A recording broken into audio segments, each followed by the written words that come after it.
Ngay chia ka tu chia ka ngay na em chia ni tin I o riat ka tu a te thin ma ila mangai na chu del ritin lungina par ku mum lai chu ka chil ero chuan chu mangai na par ku mum chu apar chuap lul lawang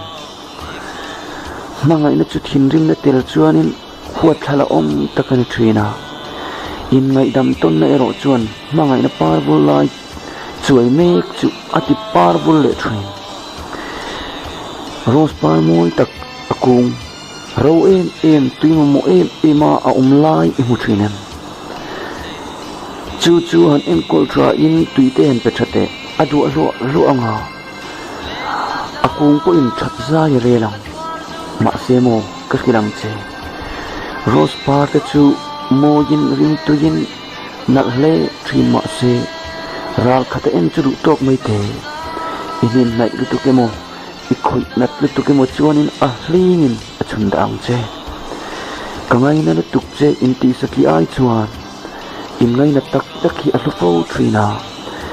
ka mangai che ti na zon a yin mangai na chu egin nge kalam ti rang ti ngai tu hi a poimo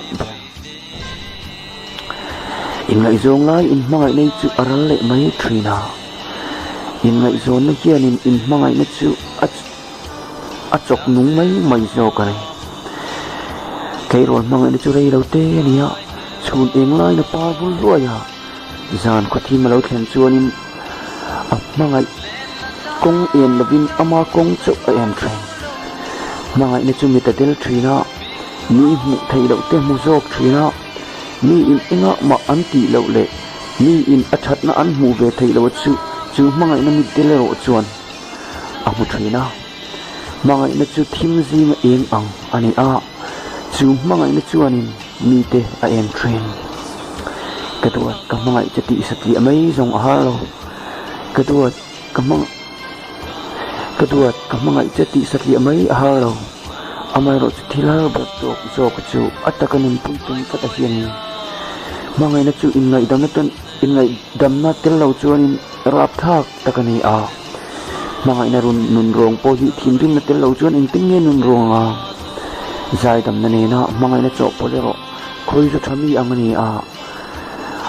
in tereng reng in that pina nin mang train mangai na chu bum ten om takani a chuan mi te abom po train hi o ka mangai eng ma hi rathiam si lo kati letin ani chuan a rathiam si mi